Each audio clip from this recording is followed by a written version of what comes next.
Ok, hermano, ¿por qué no abre su Biblia en el libro de Filipenses capítulo 4? Hoy vamos a terminar el libro de Filipenses. Filipenses nada más consta de 4 capítulos. Entonces, tenemos 4 viernes que hemos contemplado este interesante libro, el libro de Filipenses, la carta de Filipenses. Y solamente para quizás dar un resumen rápidamente, ya que vamos a tomar un poquito de tiempo en este último capítulo. ¿Se acuerdan del libro de Filipenses que tiene 4 capítulos? Y para que podamos nosotros recordar rápidamente y sencillamente, se hablaba y estábamos hablando acerca del gozo. ¿Se acuerdan? El gozo. El enemigo siempre quiere robarnos ¿qué? El gozo. Cuando nosotros venimos aquí a este lugar, el centro de adoración, o cuando tú tienes un buen tiempo con Dios en tu casa, donde quiera que estés, siempre el enemigo va a estar tratando de acechar en tu vida, robándote ¿qué? El gozo. ¿Por qué? Porque sabe que si él roba el gozo en tu vida, entonces todo va a caer, ¿no? Vas a estar en lo que se llama la depre, ¿verdad? Estoy en la depre. Se dice que cuando doña Soledad y doña Depresión se juntan en el lavadero, híjoles, hacen muchos estragos en nuestra vida, ¿no lo creen? Pero lo que hemos visto en el capítulo 1 del libro de Filipenses es acerca de el gozo en la vida, lo que está en nuestra vida, cómo nosotros podemos tener ese gozo. En el capítulo 2 de Filipenses también vimos lo que se trata del el gozo en el servicio que hay cuando nosotros servimos a Dios. El enemigo todavía quiere robarte ¿qué? El gozo. Y el capítulo 3, ¿se acuerdan también? El gozo en ¿qué? En la comunión. Estar nosotros en comunión con nuestro Señor Cristo Jesús. Y muchas cosas aprendemos de esta pequeña carta escrita por Pablo. Pablo siendo un hombre ejemplar, un apóstol que realmente hizo un cambio radical en su vida.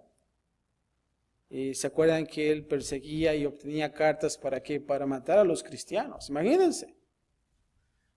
Creo que era el temor en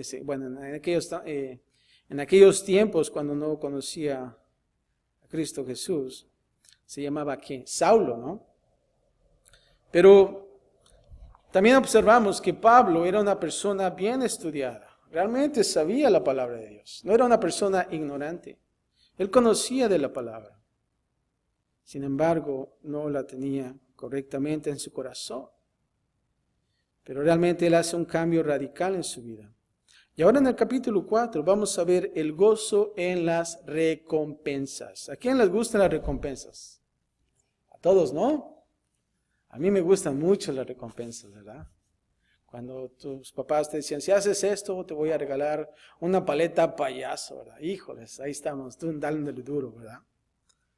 Pero las recompensas son buenas. Pero vamos a ver de qué se trata este capítulo 4, el gozo en las recompensas. Y vamos a comenzar con el versículo número 1.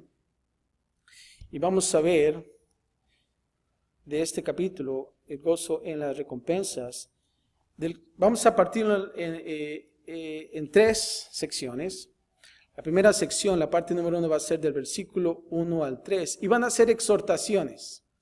¿A cuántos de nosotros nos gusta ser exhortados? A nadie, ¿verdad? A nadie nos gusta ser exhortados. Pero es bueno que nosotros podamos ser exhortados. ¿Para qué? Para que nosotros podamos andar bien. Y en este versículo del 1 al 3, en el primer versículo vamos a ver lo que se llama una exhortación pública. Una exhortación pública. Y vamos a comenzar leyendo el versículo 1 y así poder entender de lo que se trata este capítulo. Y dice así, y aquí Pablo está escribiendo y dice, así que, hermanos míos, amados y deseados, gozo y corona mía, estad así firmes en el Señor, amados. Ahora, vamos a comenzar a observar este versículo cuando dice aquí la palabra así que. Aquí Pablo está concluyendo su carta. Ahora continuando también con el capítulo 3, esta es una secuencia, una continuación. A pesar de lo que está sucediendo en el mundo, aquí Pablo quiere decir, debemos nosotros seguir adelante como cristianos y no ¿qué? Desmayar. Y no desmayar. ¿Cuántos de nosotros vemos a aquellos cristianos que comienzan bien, ¿no? y están, como dicen a veces por ahí, en fuego, ¿verdad? Se están quemando por el Señor. Pero al minuto 20 del segundo tiempo comienzan a fallar, ¿verdad? Comienzan a fallar. Porque quizás por contiendas, quizás por alguna situación que llega en su vida. Pero aquí Pablo está diciendo, debemos de seguir adelante y no desmayar. Ahora, algo interesante que nosotros debemos de entender como cristianos, sabemos que hay una esperanza en quien, en Cristo Jesús. Cuando Él regrese, pondrá todas las cosas en su lugar. A veces nosotros aquí decimos, ¿por qué? Siendo yo cristiano y me están pasando estas cosas. ¿Y por qué a aquella persona le está yendo bien? ¿Verdad? Pero cuando esté Cristo Jesús, Él va a poner todas las cosas en su lugar. Aquí cuando dice, hermanos míos, amados y deseados, me gustan esas palabras, amados y deseados, ¿verdad? Con ese amor intenso, con ese amor ágape que tiene Pablo. Y no solamente eso, pero también cómo él ministraba a la gente. Realmente él amaba a sus hermanos con ese amor ágape, con ese amor entrañable. Para nosotros también los ministros, este es un gran ejemplo que nosotros debemos de seguir, de amar a nuestros hermanos, no solamente de labios, sino también de hechos. Hay gozo en la vida de Pablo cuando Dios trae a la gente a su reino a través de su ministerio. Y si te das cuenta, Pablo era un hombre tremendo, a tal grado que él cuando estaba en la prisión, hasta los guardias se estaban convirtiendo, ¿verdad? Imagínense también en el libro de Filemón. ¿Se acuerdan de Onésimo? Él también, Pablo les compartió a él. Y no solamente a él, pero también a Filemón. Imagínense si Pablo no les hubiera compartido, si nada más le hubiera compartido a Onésimo. Onésimo hubiera perdido la vida. ¿Por qué? Porque Filemón lo hubiera matado, ¿verdad? Porque se había escapado. Sin embargo, aquí vemos el gran trabajo que Pablo estaba haciendo. Aquellos que ganan almas son sabios. Fíjate lo que dice Proverbios 11:30. El fruto del justo es árbol de vida. Y el que gana almas es, ¿qué? Sabio. No lo digo yo, lo dice la palabra de Dios. El que gana almas es sabio. Y no solamente sabios, sino también, ¿saben qué? Vamos a resplandecer. Fíjate lo que dice Daniel 12:3. Y dice así, leo de la palabra, los entendidos resplandecerán como el resplandor del firmamento, y los que enseñan la justicia a la multitud, como las estrellas a perpetua eternidad. ¿Quieres ser sabio? ¿Quieres resplandecer? ¿Qué tienes que hacer? Ganar almas. Sencillo. Y aquí cuando dice, gozo y corona mía. Aquí observamos que Pablo utilizó la antigua palabra original, que es el griego en este caso de corona, que describía, escucha bien esto, una corona dada a un atleta el cual había ganado la carrera. ¿Cuántos de nosotros ganamos una corona en un deporte? Bueno, en nuestros tiempos ya dan puros trofeos, ¿verdad? Yo gané un trofeo y yo ni siquiera jugué. Interesante, ¿no? Yo estuve siempre en la banca viendo el partido de básquetbol, ¿verdad? Pero yo me llevé el trofeo. Interesante, pero soy parte del equipo. No hice nada, no sudé la camiseta. pero sí me llevé el trofeo. Yo estaba tan contento. Yo no sé por qué mis jugadores no estaban tan contentos, ¿sabes? Pero bueno. Pero ahí está, esa corona. En esos tiempos, en aquellos tiempos era diferente. Fíjate que en aquellos tiempos era una corona que denota un logro, no la corona que es dada como si fuera un rey, pero es como si fuera una diadema. ¿Se acuerdan que en los tiempos de antes nada más daban como unas hojitas así? No sé si sean del laurel o no sé, pero eso era el premio. Eso es todo. No les daban que un Mercedes-Benz y que unas vacaciones en las Bahamas y cosas así. No, eso es todo. Pero ahí está la corona. Fíjate lo que dice acerca de la corona, que nosotros vamos a obtener la corona de gozo. Primera de Tesalonicenses 12, 19 al 20, fíjate lo que dice acerca de esto. Porque, ¿cuál es nuestra esperanza? Está haciendo una pregunta aquí. ¿Cuál es nuestra esperanza o gozo? ¿O corona de que me gloríe? ¿Cuál es? ¿No lo sois vosotros delante de nuestro Señor Cristo Jesús en su venida? Versículo 20 dice, vosotros sois nuestra gloria y gozo. Eso es. Los filipenses, mientras ellos estaban firmes en el Señor, ¿saben lo que eran para Pablo? El trofeo. Eso era. Ese era el gozo de Pablo. Esa es mi corona. Y qué hermoso es pensar de esa manera como ministro. Más adelante dice aquí en este versículo 1, estad así que firmes, como los soldados. ¿Se han visto a los soldados? Están firmes, no se mueven. Firmes en el Señor. Y luego dice la palabra amados, una vez más. ¿Y qué quiere decir la palabra firmes? Bueno, aquí en este caso quiere decir persistir a pesar de este mundo que cruel. Persistir. Qué palabra tan diferente. Firmes, la palabra, evoca a los soldados romanos que nunca se replegaban por miedo, a que sus comandantes lo mataran. O sea que no retrocedían. Ellos estaban firmes. Y se dice que en aquellos entonces un soldado romano tenía su espada listo en la batalla. Y lo que ellos pensaban es, si tú entras en mi perímetro de 6 metros, eres hombre muerto. Ellos pensaban de esa manera. Y no tenían miedo. Ahora, en el versículo número 2, ahora vamos a ver, ya hemos visto lo que es la exhortación pública. Ahora vamos a ver qué es una exhortación personal.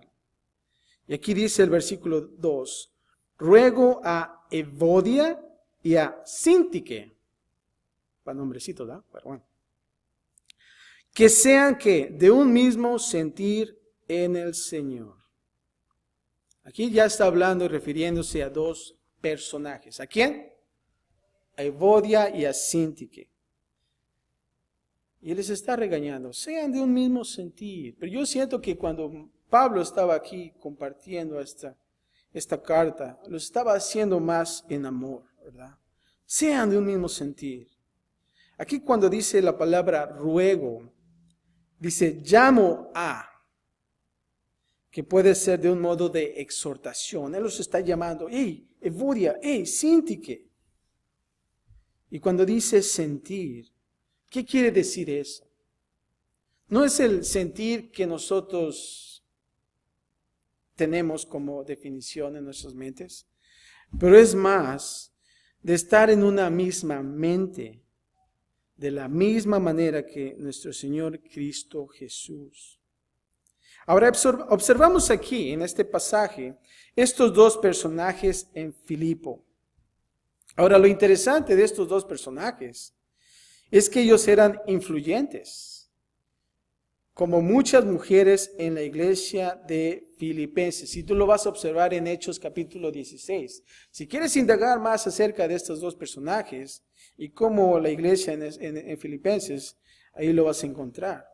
Ahora, no hay evidencia de que tuvieran cargos oficiales, no hay nada específico, Pero aquí Pablo les exhorta a ser parte del mismo sentir en el Señor.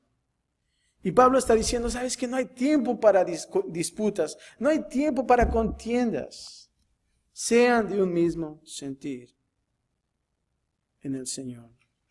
Versículo 3, ahora vamos a ver, después de estas dos exhortaciones, una pública y la otra personal. Ahora, fíjate, va a dar instrucciones para el compañero fiel. Ese sí soy yo. Yo quiero ser uno de ellos. Y dice así, escucha esto, versículo 3, dice, asimismo te ruego también a ti, compañero fiel, que ayudes a estas que combatieron juntamente conmigo en el Evangelio, con Clemente también, y los demás colaboradores míos, cuyos nombres están, ¿en dónde? En el libro de la vida. Interesante. Aquí cuando dice, asimismo te ruego también a ti, compañero fiel, no se sabe a quién se estaba refiriendo, pero se escucha bonito, ¿verdad? Compañero fiel. ¿Te han dicho últimamente, compañero fiel, ¿cómo estás? Nunca. Pero aquí dice compañero fiel. Algunos piensan, y quizás la mayoría dicen que fue el carcelero convertido por Pablo. ¿Se acuerdan de esa historia? En Hechos capítulo 16, de 27 al 32. No lo sé. Pero aquí Pablo está dando instrucciones para un compañero fiel. ¿Y qué es lo que dice? Que ayudes a estas que combatieron juntamente. Esto es en referencia a quién?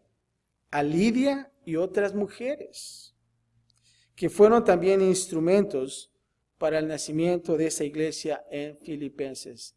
En esa iglesia en Filipenses se dice que habían muchas mujeres ahí trabajando en el ministerio. Es bonito, y a veces veo que la mayoría de las mujeres son las que trabajan más en la iglesia, si se dan cuenta, ¿verdad? El hombre lamentablemente a veces está muy ocupado, pero aquí vemos esas personajes trabajando a la par en esa iglesia de Filipenses. Ahora, algo interesante aquí, que Pablo da razones para ayudar a esas mujeres. Hay una razón, tiene que haber una razón. Fíjate que ellas que dicen combatieron, y eso es en un término atlético, combatir con Pablo. Y aquí dice Clemente, es alguien desconocido, pero trabajaron juntos, que fueron colaboradores de Pablo. Y aquí dice cuyos nombres están, ¿en dónde? En el libro de la vida. Eso es muy importante. Después de que los discípulos habían ministrado en varias áreas, se dice esto, que regresaron con Jesús muy emocionados de lo que habían visto y hecho.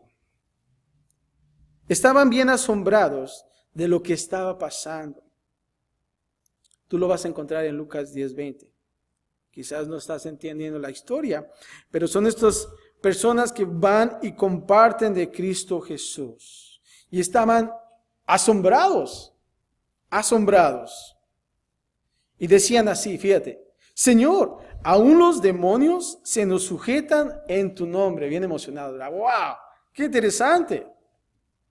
Pero ¿qué le respondió Jesús en el versículo 20?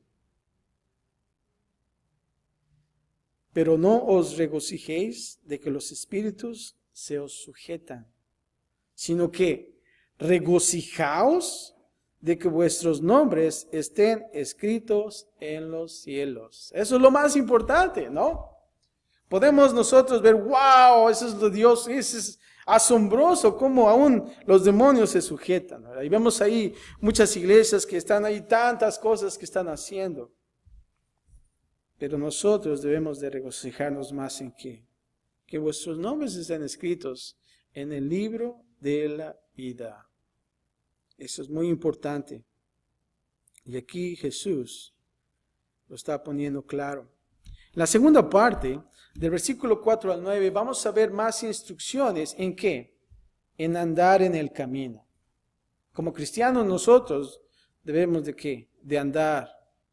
En aquellos entonces les decían, no, aquellos son los del camino, ¿verdad? Eran los cristianos que estaban siempre en el camino, compartiendo las buenas nuevas. Fíjate lo que dice en el versículo 4. Aquí Pablo repite un tema principal de la carta. ¿Y qué dice?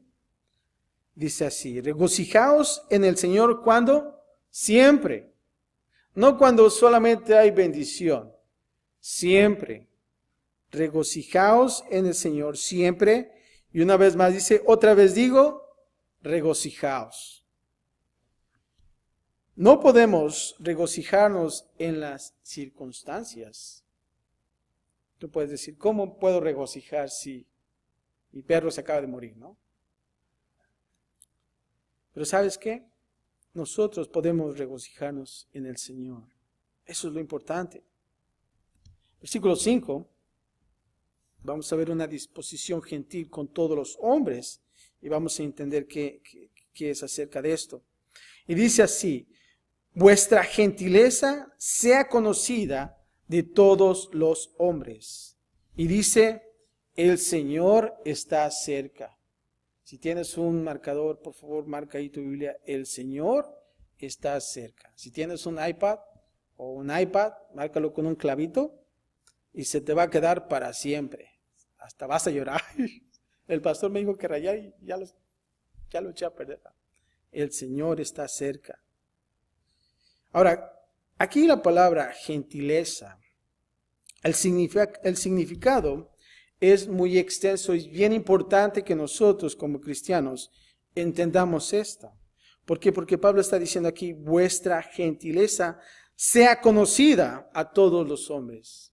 Es muy importante esta palabra para nosotros como cristianos. ¿Y qué quiere decir gentileza? Bueno, quiere decir suavidad, paciencia, productivo, clemencia, moderación, una mente tranquila, el espíritu paciente, sin la voluntad de litigar o contender. Y aquí cuando dice, el Señor está cerca, nuestros ojos deben estar siempre en el cielo y no en las cosas terrenales. ¿No lo creen? Ahora, no me malentiendas, no quiere decir que, bueno, no tienes que comprar tu casa o cosas así. No.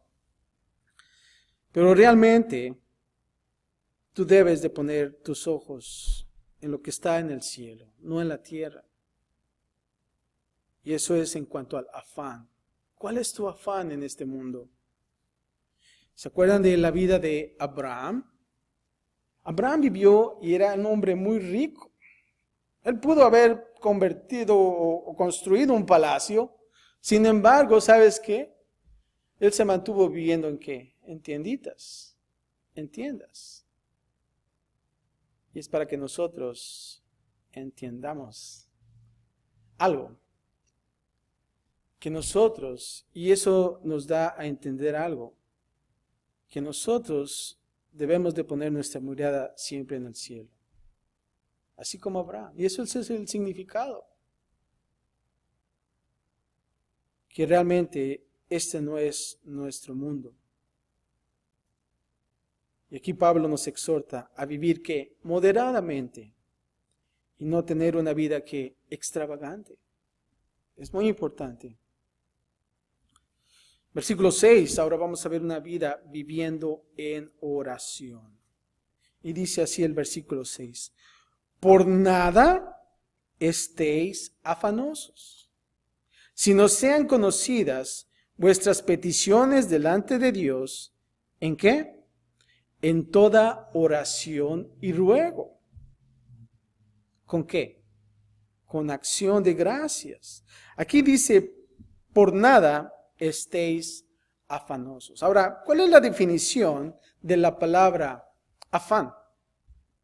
Es un término que empleamos para indicar aquel deseo ferviente que alguien experimenta respecto de alguien o de algo. Ahora, entendemos el pasaje. Ahora, este es un mandamiento, no es una opción. El no tomar cuidado de ella es una intrusión hacia el área que les corresponde solamente a Dios. Por nada estéis afanosos. Y dice que tienen que ser conocidas que vuestras peticiones delante de Dios en oración y ruego, con acción de gracias. Ahora, la idea aquí de que nosotros nos mantengamos en oración, una comunión con Dios y ruego, habla de una específica petición a Él. Ahora, ambos siendo hechos en una actitud de acción de gracias por lo que Dios te ha bendecido espiritual y materialmente. Si te das cuenta, cuando nosotros oramos, es porque vamos a pedir algo. ¿No lo crees? ¿Cuándo has orado solamente para dar gracias? Y si vas a dar gracias, siempre te dices, pero te pido, ay ya, quiero hacer una oración de acción de gracias. Es bueno. Y también es bueno que nosotros le pidamos a Dios, ¿verdad? Porque en la palabra de Dios dice, pero es bueno que nosotros lo hagamos también con acción de gracias. Fíjate lo que dice Salmo 68, 19. Bendito el Señor, cada día nos colma de beneficios. El Dios de nuestra salvación. Y viene la palabra Selah. ¿Qué es la palabra Selah? Es una pausa. Para aquellos que son músicos, esa es la pausa que debe de ser en la música. Eso es, simplemente contemplar la gloria de Dios. Y ahora vamos a ver en el siguiente pasaje, versículo 7, la promesa de paz. Y dice así, y la paz de Dios, que sobrepasa todo entendimiento, guardará vuestros corazones y vuestros pensamientos en Cristo Jesús. Y esa es la respuesta. La paz de Dios proporciona poder, ¿para qué? Para soportar. Cuando tú experimentas la paz de Dios, hay poder y tú puedes soportar cualquier situación. Y dice que la paz sobrepasa el conocimiento. ¿Sabe lo que hace? Calma la situación. Una situación que tú lleves, que es preocupante. Y fallan las explicaciones. ¿Y por qué yo, Señor? ¿Y por qué yo, si soy cristiano? Yo trato de seguirte. Él calma la situación. Y además, ¿saben lo que hace? Protege al alejar las ansiedades de los corazones y de los pensamientos. Quita toda ansiedad. Versículo 8 ahora dice, el lugar correcto para colocar nuestras mentes. ¿Dónde está? Tú me estás diciendo que necesito paz. Tú me estás diciendo que yo siga, que tengo que andar en ese camino que tú quieres. Pero ¿cómo lo voy a hacer? ¿Dónde tiene que estar mi mente? Fíjate lo que dice el versículo 8. Por lo demás, hermanos, todo lo que es verdadero, todo lo honesto, todo lo justo, todo lo puro, todo lo amable, todo lo que es de buen nombre, si hay virtud alguna, si hay algo digno de alabanza en esto, ¿qué? Pensad. Y aquí observamos la llave para experimentar gozo en tu vida. Es tener los pensamientos correctos en tu mente. Y aquí observamos 7 cualidades. Bien importante. 7 cualidades, que son verdad, honestidad, justicia, pureza, amabilidad, benignidad y virtud. Y aquí Pablo dice, medita esto. Es importante. Llena tu mente de las cosas buenas de Dios y en la abundancia de su palabra. ¿Y sabes qué? Tu alma va a despertar en alabanza. Eso te va a causar alabar a Dios en tu vida. Versículo 9, vamos a ver ahora un regreso a la idea de seguir el ejemplo de Pablo. Y vamos a ver lo que tremendo era Pablo. Versículo 9 dice así, lo que aprendisteis y recibisteis y oísteis y visteis, ¿en quién? ¿En mí? ¿Quién puede decir eso? Está duro eso, ¿ah? Lo que aprendisteis, recibisteis, oísteis y visteis en mí, que van a decir, yeah, right, ¿verdad? Dice, ¿esto qué? Hacer. Y dice, y el Dios de paz estará ¿con quién? Con vosotros, estará con ustedes. Y aquí Pablo, como siempre, un hombre ejemplar. No solamente un maestro, sino también que es como un entrenador, un hacedor de la palabra. ¿Qué es lo que hace un maestro en el salón de clases? Enseña, ¿no? Te da la teoría. Y ahí está. Ahí nos vemos. Pero la diferencia de un entrenador, ¿qué es lo que hace? Ok, vamos a caminar y boom, sí, sígueme, ¿no? Y ahí está haciendo lo mismo, ¿no? Eso es. Y así vemos las características de Pablo. Un maestro, un entrenador. Y dice que el Dios de paz estará con quién, con vosotros. Ahora, si piensas correctamente, te regocijas en el Señor continuamente. Si piensas en las cosas que son puras y en amor, el amor ágape de Cristo Jesús, el Señor de paz va a estar contigo. Así también como estuvo con quién, como Pablo. La tercera parte ahora vamos a ver del versículo 10 al 19. Pablo comenta en la ofrenda de los filipenses. Fíjate lo que va a decir ahora. Versículo 10 dice, en gran manera me gocé en el Señor de que ya al fin habéis revivido vuestro cuidado de mí, de lo cual también estabais solícitos, pero os faltaba la oportunidad. Ahora aquí indica que había transcurrido algún tiempo entre los donativos anteriores. ¿Y qué quiero decir con esto? Bueno, la iglesia de Filipenses apoyaba económicamente a Pablo en sus misiones. Era una iglesia que realmente estaba apoyando fuertemente. Ahora, Pablo, así como tenía apoyo, también tenía gente que estaba en contra de él. Y aquí Pablo está refiriendo a los donativos de esa iglesia, que quizás entre los viajes ese apoyo se estaba retardando un poquito por el hecho de que él se movía tanto, estaba en constante movimiento. No eres como ahorita ya en el teléfono, oh, ¿cuánto quieres? Te voy a dar $20, ahí está. Pum, ¿no? En aquellos entonces era difícil. Pero aquí está hablando acerca de eso. Ahora dice el versículo 11, no lo digo porque tenga escasez, pues he aprendido a contentarme, cualquiera que sea mi situación. Ahora aquí cuando dice he aprendido, implica una lección cuyo resultado ha sido un mejor conocimiento. Está diciendo Pablo, ya ahorita ya entiendo más las cosas, todo lo que está aconteciendo. Y cuando dice aquí, he aprendido a contentarme, habla de la autosuficiencia provocada por la confianza en Cristo. Él confía en Cristo Jesús, el Dios que provee. Fíjate lo que dice el versículo 12. Sé vivir humildemente y sé tener abundancia.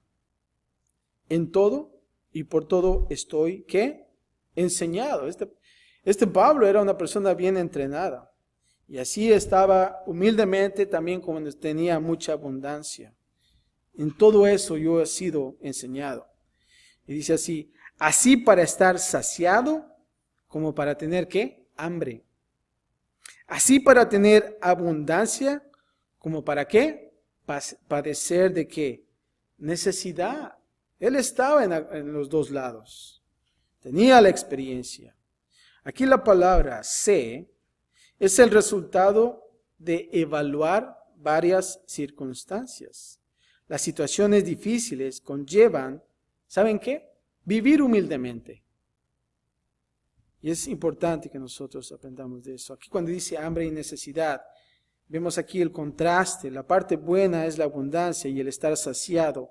Todo esto lo enseñó Pablo ¿a qué? A estar contentos.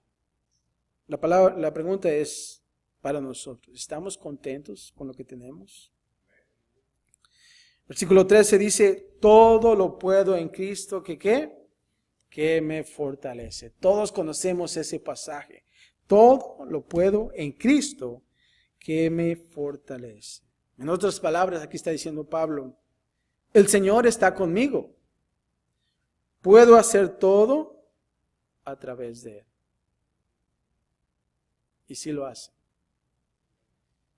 De lo que es el ministerio, siempre el Señor, yo me he sentido como ese niño mimado, ¿verdad? Cuando le pido a Dios cosas, Dios me las da. Pero no para mi beneficio, sino para su gloria. ¿Y sabes qué? Yo puedo decir, el Señor está conmigo y puedo hacer todo a través de Él. ¿Por qué? Porque Cristo me fortalece. Versículo 14 dice así, sin embargo, bien hicisteis en participar conmigo en mi tribulación. Aquí cuando dice participar, es la palabra utilizada ¿para qué? Para comunión. La comunión. Estar en comunión, en ese mismo sentir. Aquí la palabra tribulación significa aflicciones. Los verdaderos compañeros comparten ¿qué? Las dificultades. Ahí están los verdaderos compañeros. No aquellos que cuando tú estás en abundancia, wow, cuántos amigos tengo, ¿verdad? Y cuando estás en tribulación, híjoles, nadie, ni las moscas se aparecen. ¿Ah? No hay nadie. Versículo 10 al 14. 15 al 18. Versículos 15 al 18. Ahora vamos a ver gratitud por la generosidad pasada y presente de los filipenses. Y dice así. Versículo 15. Y sabéis también vosotros, oh filipenses, que al principio de la predicación del Evangelio, cuando partí de Macedonia, ninguna iglesia participó conmigo en razón de dar y recibir, sino vosotros solos. No hubo nadie, ninguna iglesia me apoyó, sino solamente ustedes. Aquí cuando dice al principio, se refiere al momento en que Pablo abandonó Filipos para seguir dando testimonio en Europa. Y aquí una vez más participó la comunión. Todas las iglesias que había comenzado se habían olvidado de él. Pablo aquí les menciona que han estado con él firme en el ministerio. Y por último dice, ninguna iglesia participó. Revela una de las razones por las cuales Pablo amaba a la iglesia de los filipenses. Versículo 16 dice así, pues aún en Tesalónica me enviasteis una y otra vez para mis necesidades. Aquí vemos una vez más. No es que busque dádivas, sino que busco ¿qué? Fruto que abunde en vuestra cuenta, con contentamiento y adaptabilidad. Aquí Pablo no buscó ¿qué? Dádivas. Eso había sido un abuso hacia sus conversos y habría comprometido su condición de siervo. Ahora aquí su motivación era más noble y espiritual. Aquí procuraba un fruto que abundara en la cuenta de ellos. ¿Mediante qué? Términos financieros. Aquí Pablo declaró que este fruto o ganancia se acumulaba a partir de una acción. Ahora, lo importante es que aquí Pablo era un hombre que vivía por fe. No era un hombre que vivía de la fe. ¿Y cuál es la diferencia? Lamentablemente hoy en día mucha gente, muchas iglesias, muchos ministros, puedo decir así mejor, viven de la fe. Dependen más de lo que viene, de las cosas financieras. y hacen más propaganda para poder recibir más dinero. Y no viven por fe. Y eso es muy triste. Versículo 18 dice, pero todo he recibido y tengo abundancia, estoy lleno, habiendo recibido de Epafrodito. ¿Se acuerdan de Epafrodito? Lo que enviasteis, olor fragante, sacrificio acepto, agradable ¿a quién? A Dios. Aquí Pablo llama que un olor fragante, un sacrificio aceptable. Y creo que nosotros debemos de tener conciencia en esto. Participemos de la misma manera como creyentes.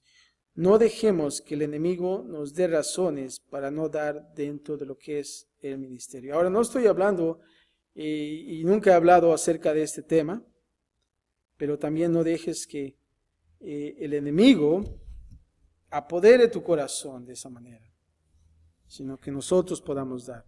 Versículo 19 dice así, y vamos a ver la promesa a los filipenses en cuanto a sus propias necesidades financieras. Dice, mi Dios pues suplirá todo lo que os falta conforme a sus riquezas en gloria en Cristo Jesús. Y este versículo es poderoso y es una promesa también, muy alentadora. Si somos fieles en dar, Dios va a suplir todas nuestras necesidades. Y por último, parte número 4 del 20 al 23, vamos a ver la conclusión de la carta. Y comienza en el versículo 20 con una breve doxología. ¿Y qué es eso, verdad? ¿Qué es doxología, verdad? Bueno, doxología es una fórmula mediante la cual se alaba la gloria de Dios. En algunos servicios, y más en lo que es una iglesia conservadora, se usa mucho la doxología. Y aquí vemos lo que dice el versículo 20. A Dios y Padre nuestro sea gloria por los siglos de los siglos. Amén. Versículo 21 y 22. Por último, vamos a ver saludos mutuos expresados. Y así termina Pablo esta carta. Saludad a todos los santos en Cristo Jesús. Los hermanos que están conmigo os saludan. Todos los santos os saludan. Y especialmente los de la casa ¿de quién? De César. Ahora, ¿quiénes son aquellos de la casa de César, verdad? Primero está hablando de los santos y luego los de César. Ay, como que ¿qué pasa ahí, no? Lo interesante aquí, cuando dice los de la casa de César, son aquellos que estando Pablo en prisión, los guardias regresaron al palacio de César. ¿Saben cómo? Como creyentes. Interesante, ¿no? Por eso dice los de la casa de César.